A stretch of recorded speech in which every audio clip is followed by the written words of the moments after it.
अमन नाम का एक युवक था। पढ़ा लिखा तो था, लेकिन काम में टिकता नहीं था।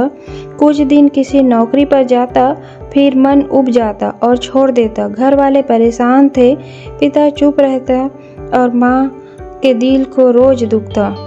अमन को लगता, मेरे बस की कुछ नहीं है, मैं क्यों मेहनत करूं? शायद मेरी किस्मत ही खराब है। हर दिन नई जगह कोशिश करता, लेकिन मन न लगने की वजह से वह असफल हो जाता। उसकी यह आदत पूरे घर पर बोझ बन गई थी। एक दिन माँ ने उसे पास में बिठाया और कहा, बेटा, आज मैं तुझे अर्जुन की कहानी सुनाती हूँ। शायद तुझे समझ में आ जाए कि असली ताकत किसमें है। माँ ने कहा, महाभारत में अर्जुन सबसे बड़ा धनुर्धर था। उसका ध्यान इतना गहरा था कि जब गुरु द्रोणाचार्य ने सभी शिष्यों से पूछा कि वे लक्ष्य पर क्या देख रहे हैं, तो किसी ने पेड़, किसी ने पत्ते और किसी ने पक्षी बताया।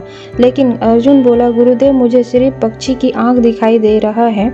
यही एकाग्रता उसकी सबसे बड़ी ताकत बनी। कभी हार नहीं माना, चाहे कितने भी मुश्किल आई। अर्जुन का निशाना कभी डगमगाया नहीं। अमन ध्यान से सुन रहा था। माँ ने उसके कंधे पर हाथ रखते हुए कहा, बेटा, अगर तू भी बार बार काम बदलता रहेगा तो कभी सफल नहीं होगा। जैसे अर्जुन ने सिर्फ लक्ष्य पर ध्यान लगाया, वैसे ही तुझे भी एक काम चुनकर डटे रहने होंगे। सफलता मेहनत और धैर्य से ही मिलती है। माँ की बात अमन के दिल को छू गई। उसने सोचा, सही कहती है माँ, अगर अर्जुन की तरह मैं भी ध्यान लगाऊंगा और किसी काम में टिक कर मेहनत करूंगा तो मुझे भी सफलता मिलेगी। उस दिन से अमन ने ठान लिया कि वह काम छोड़कर भागेगा नहीं, एक जगह मेहनत करेगा और धैर्य रखेगा। धीरे धीरे उसके काम चमकने लगे। लोग उसकी ईमानदारी और मेहनत को पहचानने लगे। कुछ ही सालों में अमन ने नौकरी से आगे बढ़कर खुद का छोटा सा व्यवसाय शुरू कर दिया। अब वही घर वाले जो परेशान रहते थे, गर्व से कहते हैं, देखो, अर्जुन की कहानी ने अमन की ज़िंदगी बदल दी।